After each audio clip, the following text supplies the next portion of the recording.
Good evening and welcome to the waiting room. It is November 17th, 2023. A long, strange trip it's been. And 2023 is no exception to that rule. So we had summer last week, and we're heading right into winter. Fall, where I live near Pittsburgh, Pennsylvania, lasts about 18 minutes on a good year. We don't have the intermittent seasons. We have bleeding hot summer, and we have moderately cold winter with some flakes thrown in, but nothing severe.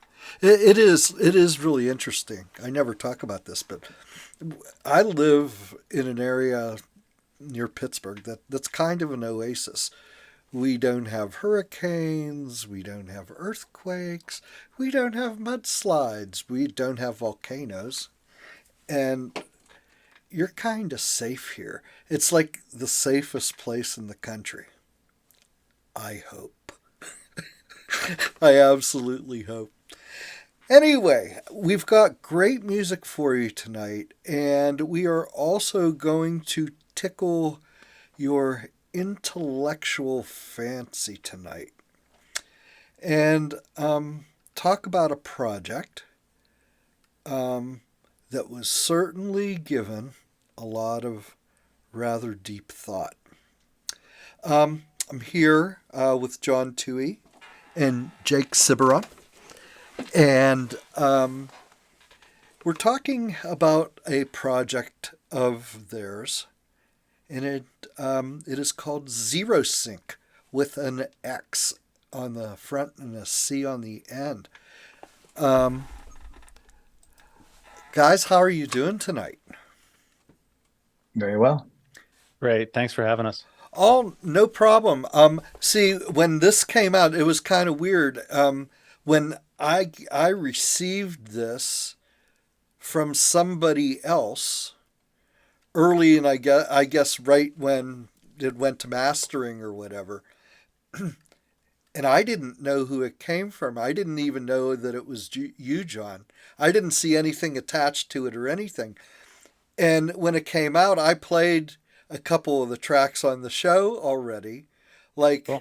Yeah, until the week before Prog Doctor, I found out that this was you guys. So I didn't know it was you guys. Then I found out it was you guys, and I know you from Mile Marker Zero, because we met years before at Prog Doctor. So this is a side project, right? Yep. Yes. Can you talk about where this came from? I know there's kind of a video actually out on this, but I'd like you guys to talk about it and say how this came about. Sure. Go ahead, Jake. So you want me to go? Yeah. It's so fun. It's so funny to tell this story. But again, I guess this is what it feels like to do press.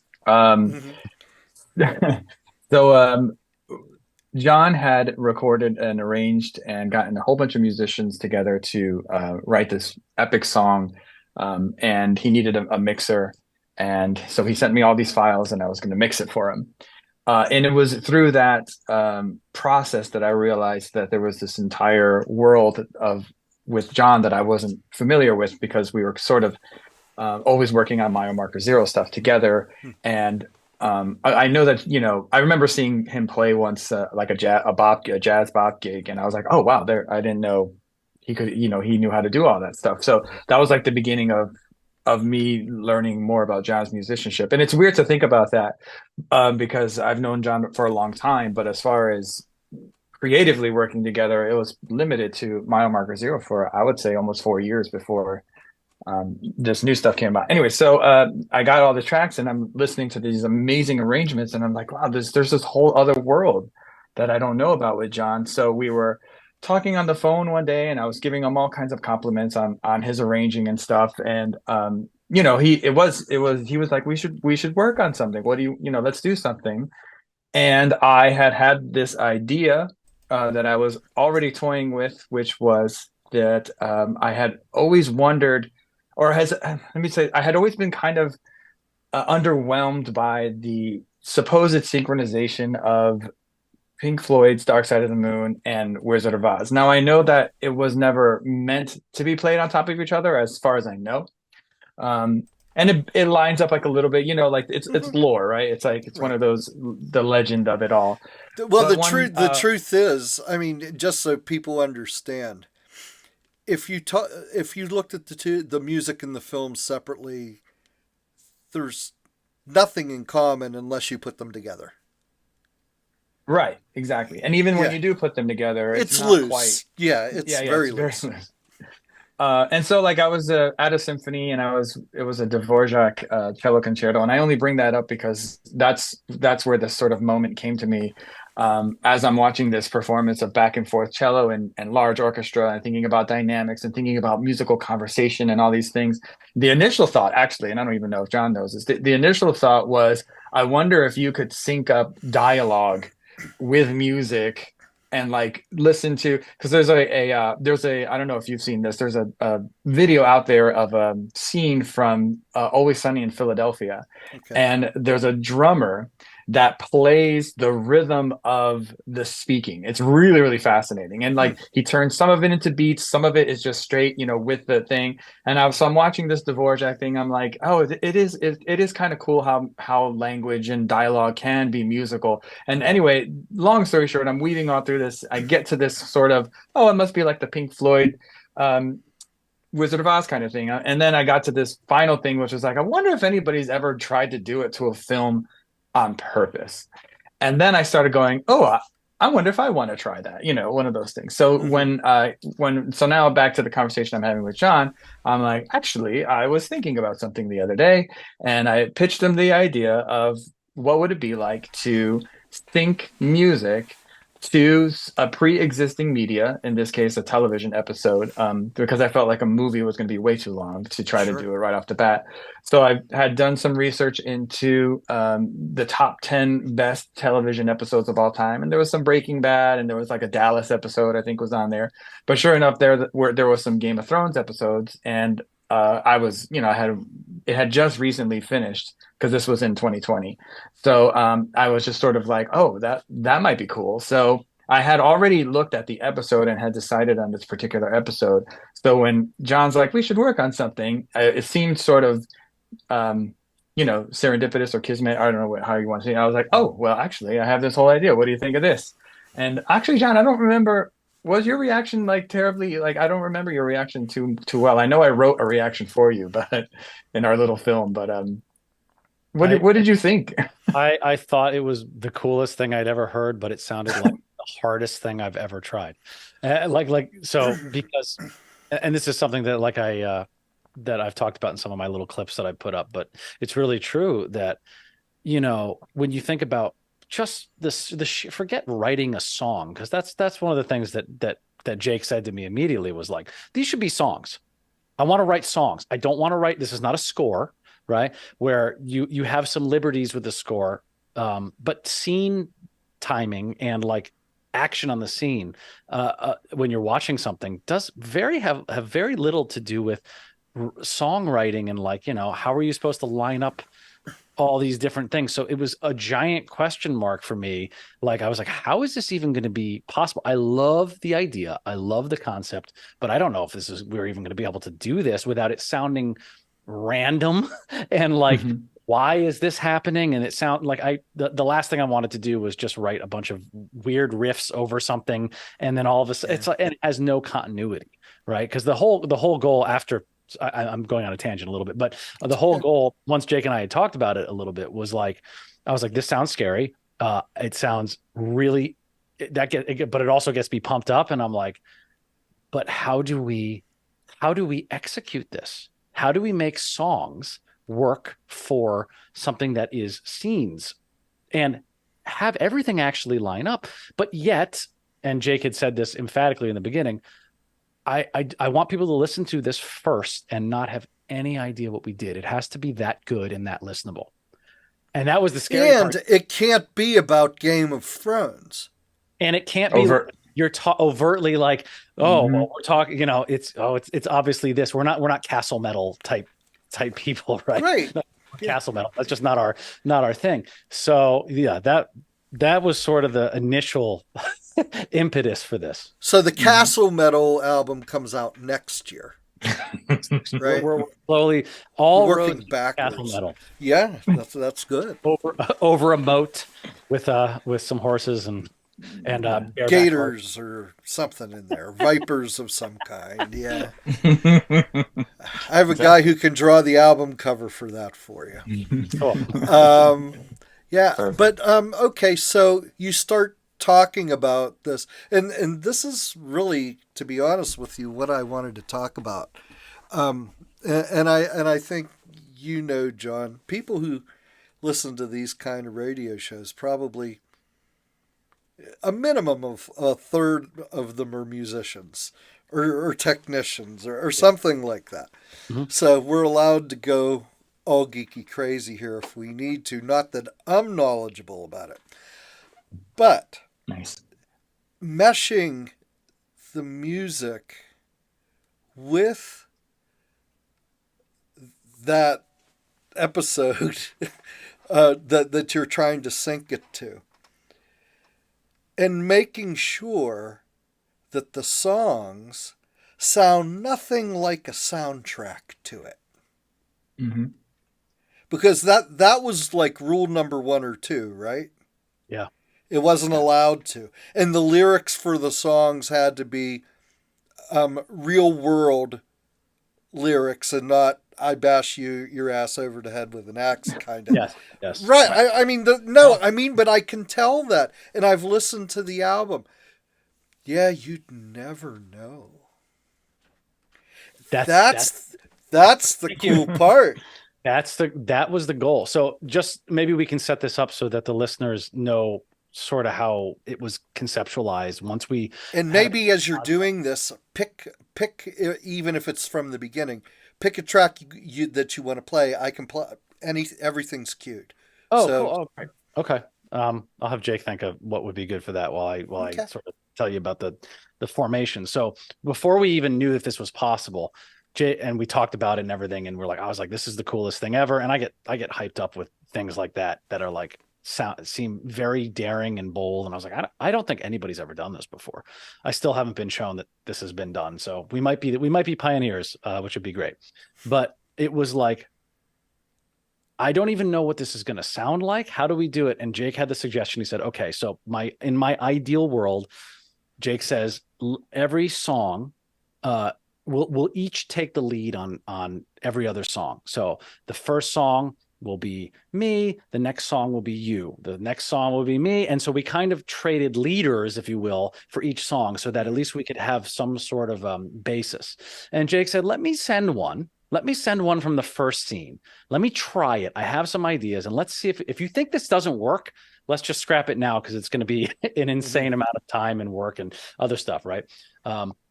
So Jake sends Ashes of You, which is the first proper song. It's song 2 on the record. And he sends me the video. First, he sends me the song without the video. And he goes, tell me if this song holds up. And it was, in rough demo form, of course. Mhm. And I listened to it. I was like, dude, this is great. I would listen to this. This is great. This sounds like the music that I like. I was like, this is awesome. Okay. Then he said, okay, now watch it. And he sent me it over the scene. The second the scene starts, the music starts. The second the scene's over, the music's over, and all the things that happen in between. And I was like, oh my God, this can work. This is going to work. Okay. So I did a proof of concept back to him with the very next scene. And we started doing this throughout the entire episode. We end up, we weren't going to do the credits, and we weren't going to do the credits at the beginning and the credits at the end. And then we decided, no, this will be great to do it with the credits too. So it ends up being 12 tracks from beginning to end. And that's sort of how that's the very high level overview of how it sort of started to, at least we had a blueprint of how to attempt to do this. Mhm. Wow. Yeah, so let's pull a track. So you said Ashes of You? Yeah, let's do Ashes of You. Okay. The first track is and like an intro. Yeah. Right. Okay. Yeah. Instrumental intro. Okay. Yeah. Okay. So people are probably like, you could look at me on the thing and go, kind of like I had to decide, what are these people talking about? We want you to listen to this. We're also later in the show, I am sure John can point you to a place where you can actually witness the mesh. But we're here to talk about and listen to the mesh. This is Ashes of You. This is from Xerosync's new and only album, and it is called 4.8. New music from Xerosync here on the House of Prog. Alrighty, and we are back. I'm here with John Tuohy and Jake Siberon, and it's we just played a track from the new album, well, the only album, 4.8. The name of the band, the name of the project band, the duo is Xerosync with an X at the beginning and a C at the end. And I'm saying that like automatically so people understand, because I would have gone with the Z and the K or something like that. Yeah, thanks. If I didn't know. So we just talked about this mesh between this album and a certain episode, which you'll let us know exactly what that is in a while.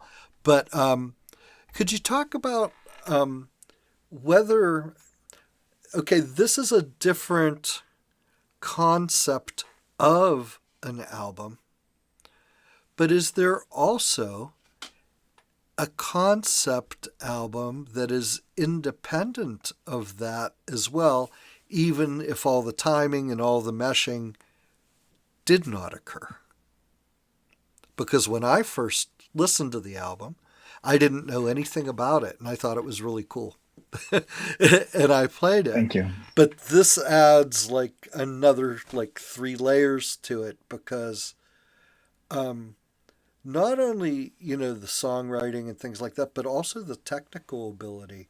Because I've watched, part of the sync, and wow, that was like really, really cool. And like I said, it's completely related and not related at all. Mm-hmm. And that's kind of what hit me with it. You put it this way: if you are a very, very concrete thinker, really concrete thinker, you're not going to get this album. Or not. Well, actually, you may get the album. You just might not appreciate the mesh. I guess that's possible. Which is that part, at least, Marty, that is fine with us. Okay. There was a point in time where we were debating whether to even tell anybody this is what we did. And like I said, I didn't hear. I had no idea about it. So that's fine. Like, we really ultimately we want the songs to stand up on their own, and that was the big thing that Jake and I both were adamant about, is that these songs are going to be songs that you can listen to, and you go, oh, this is a cool, look at this side project from 2 guys from MMZ. That's really interesting. Oh man, I love this part. It sounds different, yet you can hear similar songwriting things depending on who was actually writing a part in MMZ and also Xerosync, right? So if that's where people listen to it, that is totally fine with us. But it does add a little kick in the butt, which is really cool. So the episode is, we should probably say it now, just in case people are Googling. Okay. This is episode 8, season 4, episode 8 of Game of Thrones. Hence the title of our album, 4.8. And the question as to whether it's a concept album or a conceptual album or a concept of an album is really good. It's a really perceptive question for you, because if you didn't, so let me turn this on you for a second, because this will help me answer that, and Jake too, I think, which is Mhm. if you never found out what we did, if you never saw The Secret and you listened to this and I told you Mhm. this is a concept album, you would go, what? I would say yes. And the reason is to me, it is pretty knitted together and there is a overarching story Yes. of this. Now, from what I heard, it has zero to do with Game of Thrones. That's actually good. That's good. That's good. Well, I didn't get any Game of Thrones vibes when I listened to it at all. good. Well, we didn't want, first of all, we didn't want it to sound like anything from a Game of Thrones score. We didn't want it to, we didn't lift any melodies or anything like that from them, sounds, anything to that intent. And we didn't name anybody other than there's a couple cheeky references in the lyrics of some of the characters, but they're never named by name. I don't say, oh, if you're familiar, like, oh, Arya is doing this in this lyric. No, it's always more about the sort of motivations of the characters and kind of what they're feeling and where this is in the place within the Game of Thrones lore. Jake and I both just love Game of Thrones. It was semi-arbitrary that Jake was like, this is a good one to do, but we both have a big Venn diagram meeting in the middle for Game of Thrones. We just loved it, and we watched it, religiously. So as far as the concept is sort of baked in just because we are entering this universe, and it's not fan fiction because we're kind of describing what's going on there. I'd love to hear what Jake has to say about the whether it's a concept album or is it just conceptual or vice versa. Yeah, I think it should read, or I'm sorry, it should listen down like a concept album, right? Especially since, well, I don't know. When I think concept, I remember one time I told somebody I was writing a concept album and I had no idea what that meant. I just thought I was using a cool word and I didn't expect them to say, and what the return question was, oh, what's the concept? Yeah. And I was like, oh, I don't know what I you guess mean. it isn't a concept album. I was like, I don't know. So in that sense, it's a concept album because it has a concept, I guess. Like the concept is responding artistically to a visual media, if you will. So very similar to, let's say, like pictures at an exhibition by Mussorgsky, or like something along those lines, where a composer is inspired by some kind of visual element and then tries to musicalize that element. I think that's what we did, or what the idea was to write songs and about and a lot of people do that all the time, though. You find out much later, like this song was about Princess Diana, or this song was about this thing, and you don't really know right off the bat, kind of thing. So yeah, I think it exists as a concept album simply because it's tied into an existing story. And if you think of concept albums having a story, which they don't have to, but if they have, if the concept album has a narrative, then you're good to go. And this one does have the narrative because it's following the narrative of that episode, and it exists because of the episode is a really well done and well written episode. It kind of, the music has to mirror that, right? If we did our jobs the right way. So it was really, really fun to do it that way. But to your point, it's absolutely an album concept as well, because it's just simply, like I said, responding to visual media and the idea is that if you're a synesthetic type of person, who already visualizes things when they're listening to music, that's great. But if you're someone like me who basically tears apart music theoretically, that my major was composition, so like most of the time I'm listening to music first. I don't even hear lyrics till much later, but I'm listening to melody, counter melody, all those things, harmonic progression. And I very rarely do I ever put a visual element to any music that I listen to. It's much more a thoughtful reaction as well as an emotional reaction. So, and when we were making this, I actually stopped after the first two proof of concept vids. I stopped syncing John's songs to the video. I wanted to appreciate musically what John was sending me, and I didn't listen together with the episode until it was all done. When all the tracks were laid out, in sync, and John synced them to the video. He did that daunting task, and then he's like, okay, it's done, and he put it in the drive. That was the first time I experienced it together, and it blew my mind. I know that sounds really egotistical, like, I don't mean to be like that, but it really blew my mind. Specifically, I hadn't seen his particular compositions with the scenes. Obviously, mine I had seen over and over again as I was working through them. So to have like a really super fresh perspective at the end of the process was just a really magical moment for me, especially since I'm not a person that visualizes much when I'm listening to music. So adding that visual element to really powerful songs that John had written, it was just a great moment. And I knew that something really cool had happened. That was a tangent to say, yes, it's a concept album. Well, Oh. also for like a traditional concept album, not that it's hard to define in a lot of ways, but usually you'll have reoccurring themes and things. And it's sneaky the way we did it, but we have reoccurring themes depending on what characters are on screen. There are things, but sometimes they're buried. Sometimes it's the same chord progression, but it's in a different key. Sometimes it's in different instruments. It's moments. Jake did this. What was really fun was that some of the things, since we were doing scene to scene, I did the credits, and then Jake does scene 1, and then I'm doing scene 2. We're listening to each other, what we just did, and going, oh, okay, wow, and then reacting off of that to the next scene. So one of the things that was really cool is that a couple scenes later, I hear something Jake did, and I'm like, oh my God, that's my melody from the other part, but it's flipped around.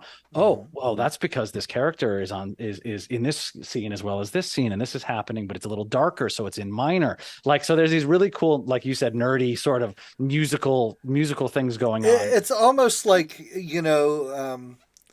when you think of silent movies. Yeah. And what's exactly. going on in the background, that they always had some wonderful pianist, because there was no recording, and he'd be doing this solo piece for like 65 minutes. Exactly. Yeah. Wow. Yeah. Okay. Hey, let's play another track for folks. I'm being asked about that. So pick something. I know you're proud of the whole album, but pick one of your babies. I was going to suggest, I think it's track 7. Okay. Torn Asunder. Okay. Could you? That's my second favorite on the album. Oh, nice. Okay. Could you talk a little bit about this track? Yeah, go ahead, John. This is one of the ones that I spearheaded, and this one goes through a bunch of different moods, which was really fun for me to write. Forget the concept part of it. I just love songs that evolve. Maybe that's why I'm drawn to prog. Is that you have these moments, that the emotional sort of shifts and things like that, right? Mm-hmm. So this one, putting it back into the scene, there's sort of 3 scenelets in this one scene. You have the beginning, middle, and the end, and they're all different characters. They're all different parts in the story. They're all at different emotional places. So I was like, all right, each one of these is going to have to sound distinct. There's distinct orchestration in each one. And this is some of the more heartfelt moments in this record. This one, I don't know. Jake, you want to call this the power ballad? I would go there. I would go there. Yeah. And so there's a few different things in here. I won't mention the sync stuff because it's not going to make sense until you watch it. But if you can hear this song sort of in 3 different pieces. And there's another one that I did that's sort of like that too.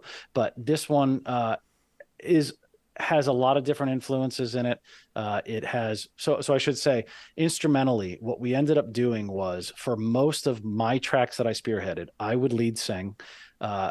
In this case, Jake sings dual lead with me, where we always do harmonies. I played bass on this track and guitars. Jake played drums. I played some keyboards and some keyboard programming. And then a lot of the times the opposite flips on Jake's tracks, other than Jake always plays drums because he's actually a great drummer. That was his first instrument. So, and I am a very mediocre drummer. So, so Jake was the one doing the drum duties. But on his tracks, he plays bass and sings lead and plays some guitars and we divvy it up sort of just based on need. But yeah, so that's a little bit of Torn Asunder to Sand, and let's listen. Okay. All right. So again, Torn Asunder to Sand. This is new from Xerosync. The album is 4.8.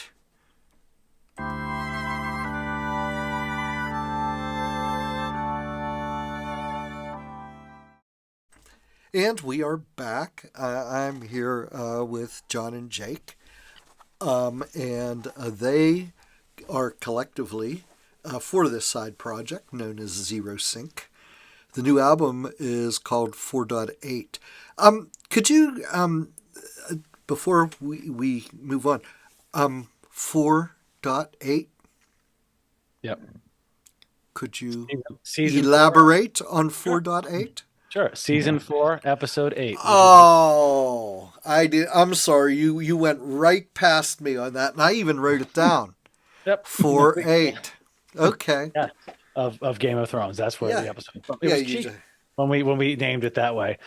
We were going to make some sort of play on the name of the episode. The name of the episode, when you watch Game of Thrones, is called "The Mountain and the Viper," and we were like, Snake Mountain. Right. We literally were joking around. We were like, we can call it, let's call it the serpent and the, but then I was like, hold on, now we're heading towards that castle territory again. Yeah.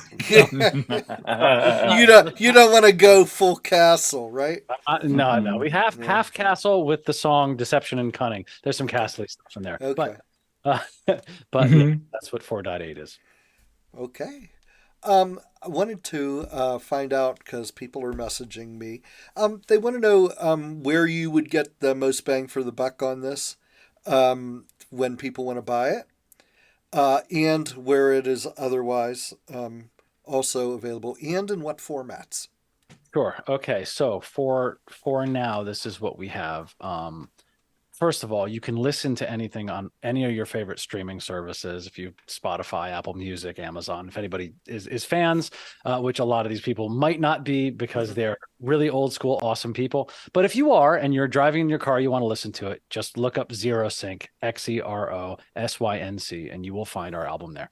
If you are the amazing supporters that this is one of the reasons that Mile Marker Zero just loves our audience too, in our, day job band, our main band, is that people say exactly what you say, which you just said, which is, I want to buy your stuff, which is amazing because it goes towards the making of the next thing, Right.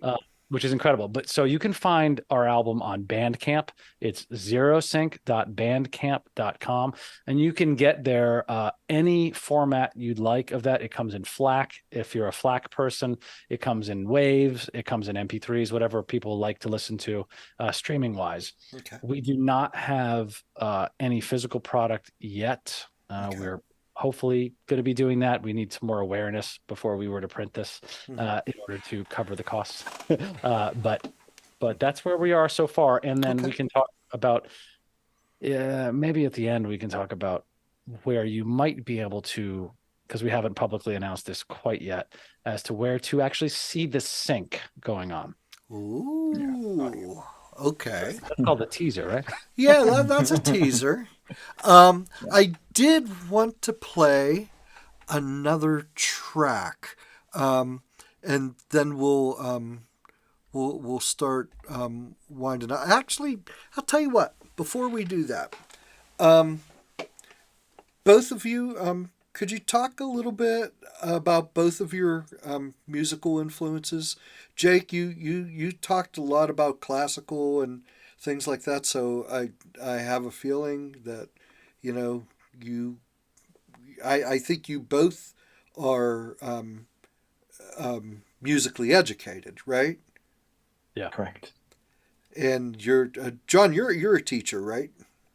Yeah, I teach privately and do lectures and stuff like that. Yeah. Okay. And Jake? I was a music educator for about 20 years, and most recently, though, I'm teaching film, actually, because film is my other sort of. So I'm teaching a bunch of film classes and video production classes. Yeah. Okay, so but I went to school for music. Yeah. Okay, and both of you ended up in Mile Marker Zero. So, Hmm. So you like this type of music, but could you talk about some of your influences and where it comes from? Because I mean, Xerosync. I mean, there are some reminders of mile marker zero, but it doesn't sound like mile marker zero. I don't think it was meant to Well, at all. Yeah. So, are you using different sensibilities than you would going about, working on something for mile marker zero? oh yeah, sure. Yeah, my musical backgrounds are just so steeped in the 80s. I mean, those are my formative years, and so, I feel like the 80s were I know we have the Beatles and the 70s and all that, but the 80s seem to be so much louder all around. I don't know for whatever reason. But Okay. because you have the mega pop stars that were doing their thing at that, like Michael Jackson and Prince and Madonna and all those kind of like that. I feel like the general American public is still sort of chasing down, if Mm-hmm. that makes any sense. I don't I could there might be some pushback on that. But anyway, those were huge influences on me growing up were those were the pop elements. And then of course the prog side comes from being introduced to Rush when I was in high school. So Rush, and then followed that by Dream Theater, and then Fate's Warning, and then anybody who started doing less than 3.5 minute songs. And at that time, at the late 80s, early 90s, which was my transition from middle school to high school, the power ballad was what the thing was, like the hair band kind of thing, Mm-hmm. which I know John loves.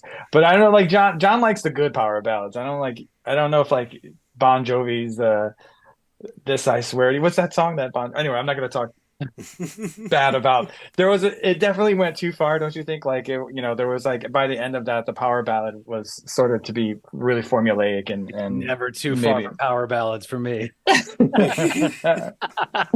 yeah. But yeah, anything that kind of like moved away from that caught my eye, I think, or caught Mm-hmm. my ears. So like that about that time is Images and Words from Dream Theater, and then Rush Chronicles around that time, which caught me up on the Rush back catalog. That was my first Rush experience, was their greatest hits, or I guess not really greatest hits, but it's called Chronicles.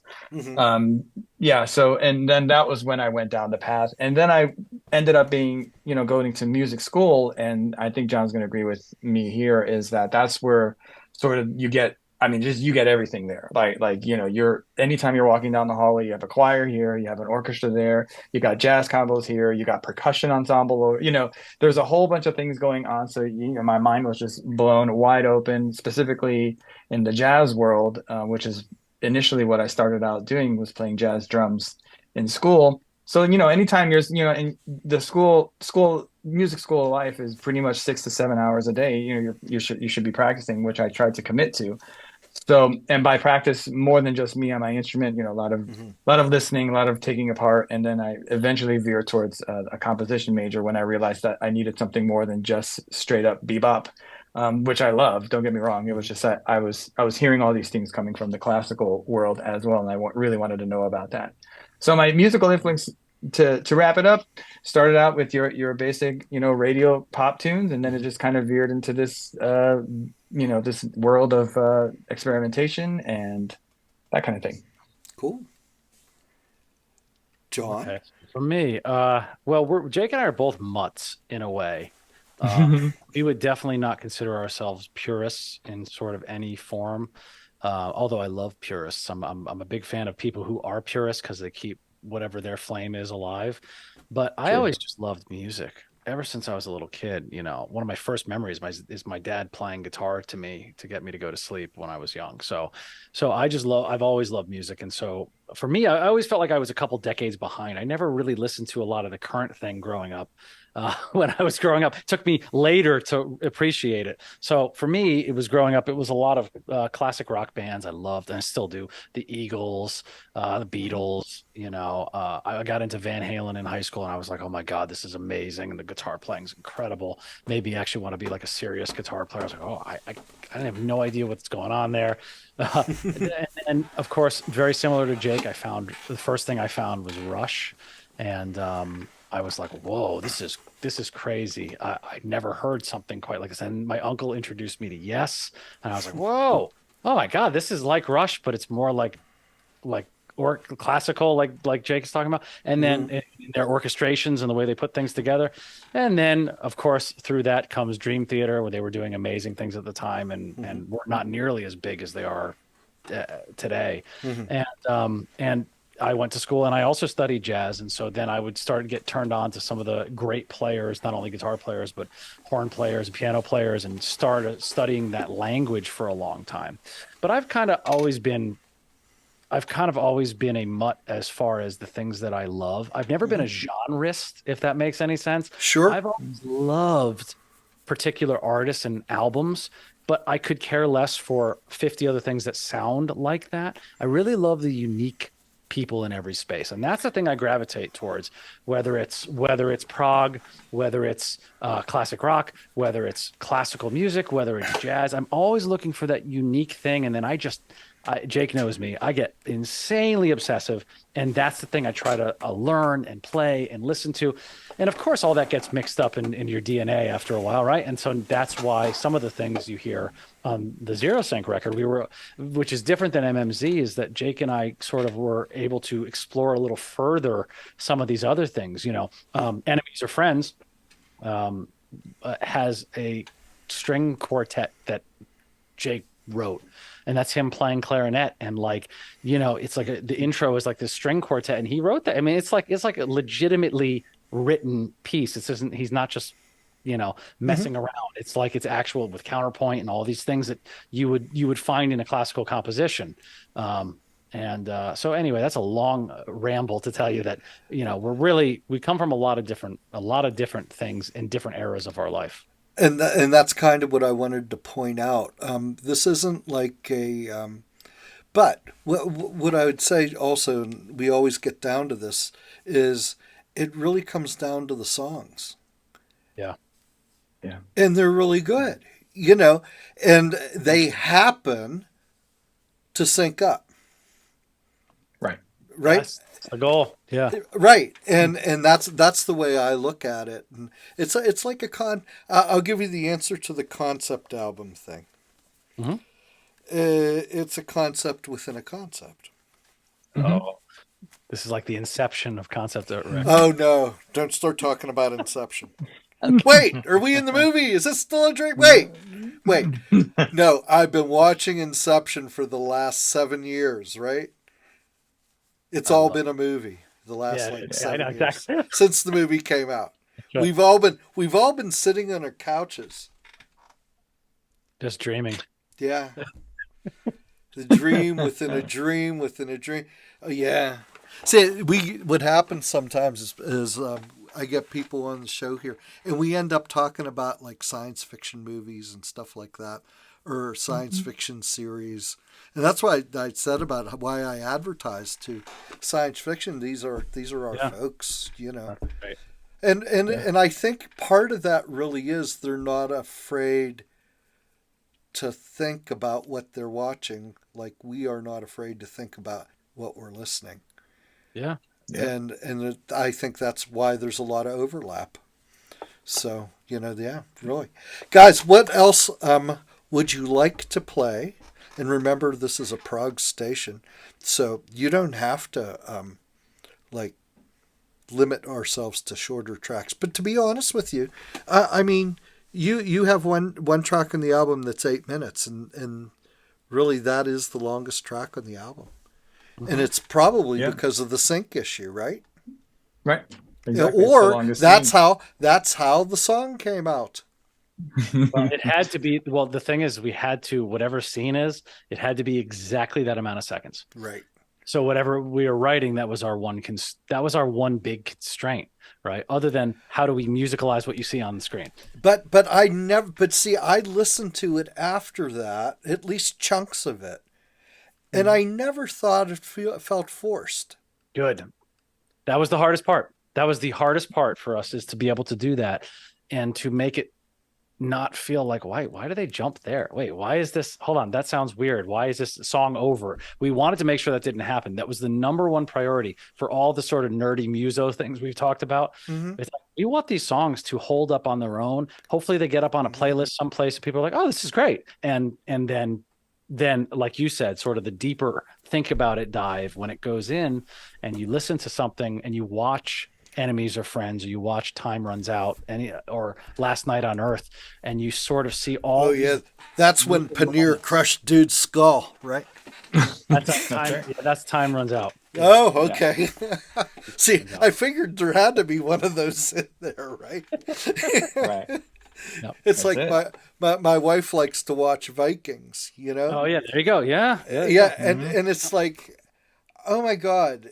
I mean, to me, it was a horrible experience. I mean, my wife and my daughter love those, the real life, cold cases and stuff Yeah, like yeah. that, and they watch all that stuff. But my wife started watching the Vikings thing, and she Mhm. goes, "Oh, sit down, look at," and they finally, I guess the leader of the tribe, they couldn't trust him anymore, and they put him in a pit of vipers, Mm. and Okay. and you watched him, yeah, uh, and I lost my will to live for about 4 seconds. Yeah, it's not So what you call You dramatic. know, it's not a it light watch. was Not to a light. me, and yeah. So yeah, but Game of Thrones isn't like that. It's good Well, spirited, skull crushing, and things like that. I know. yeah, yeah, no, there's definitely some darkness. And this episode, season 4, episode 8, has a lot of darkness in it, and a lot of Yeah. intrigue and a lot of jockeying for position, which made it fun to write about. In a Mhm. way that hopefully it does relate to us too as we're writing these things. Because you can't just write lyrics about what's going on screen without having it attached to you, or else you're not going to sing it right. You know what I mean? Like Mhm. it's going to be very mechanical, at least in my mind. Okay. Um, so Right. So let's play. Do we want to play Time Runs Out, or well, pick a track what that do you you think? think is best representing. Oh boy, I would say either The Last Night on Earth or maybe Time Runs Out. Those Either of those two. That you can pick it. Okay. Hmm. What do you I think, Jake? had I had Time Runs Out marked. Cool. Is that okay? Sure. Totally. Okay. Yeah. And this one's mostly instrumental, so you Hmm. can hear all the technical flourishes in this one. Okay. All right. So this is Last Night on Earth. I'm gonna kind of play you guys out. So everybody knows, if you were listening, you can go to zerosync.bandcamp.com, Yep. Mhm. and it is available there in WAV, FLAC, MP3, Yep. um, not Monkey Audio, I'm sure. I know. You remember Monkey Audio? Yeah. I do. Yeah, I do too. That was Yeah. supposed to be the stuff. Yeah. But I wanted to also say, it is out now. It has been released Mhm. and available in all those formats. Yes, and you can If follow us on social media. I was You just can about to follow say us on Instagram. We're at Xerosync Music, underscore music, and on Instagram and TikTok. And for those of you who do the modern thing, that. Mhm. uh, you can also, if I'm going to give a big hint here, although we're not really going to announce it till for a week from now, but I'm going to announce it now for those of you who are listening. If you happen to go on YouTube and you look for a page that says Xerosync on it, and you'll see the picture of our album cover there, the 4.8 album cover. Mhm. There is a playlist that you can find that says complete album. And if you start the playlist from the beginning, you will see the entire sync. This won't be public for a week. So any of you guys you got a head start. All right. Yeah, I saw that the samples that you had put out before, and that was really interesting. So I'm looking forward to Mhm. doing that. I'm gonna do that tomorrow. Awesome. Nice. That's a good laundry thing, right? Yeah, oh, definitely. Yeah, I could, watch that and listen to it in between loads of laundry. Hey guys, thanks so much for coming on. Oh, thank you. It was really interesting because this is, like I said, this is something very different, and I wanted to make sure that it got the exposure it deserves. Wanted to let you Thank know. you. Also, there's repeat here on Wednesdays. It's in the ad, and we're on Progzilla on Monday in the UK and Europe. So uh, I want you to hold on as I'm playing the last track because I wanted to ask you about something before you get off the Zoom call. But guys, thanks so much for coming on the air and doing this, and wish you great luck with the album because I think you deserve it. I think it's a, a, a wonderful representational piece of art. Thank you. Uh, Thank you. that you guys somehow were able to visualize and bring to life. It's really a really cool project. Thank you. Thanks so much. Thanks for having us. Alrighty, we are going to play a track from the album for them to play them out. It is called "The Last Night on Earth." It is know how to get your very own copy of it.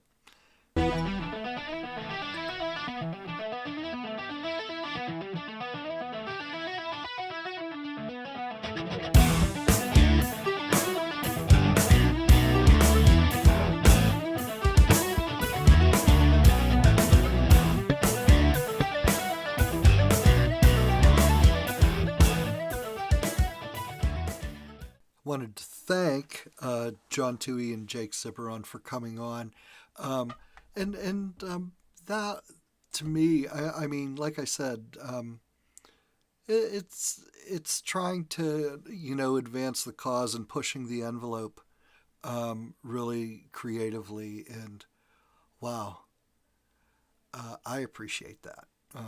I appreciate people trying to take the next step. Hey, if nobody's going to attempt it, it'll never happen out there. And it's nice that there's younger people doing it. So, because those guys are pretty young. So, yeah, greatly, greatly appreciated, guys.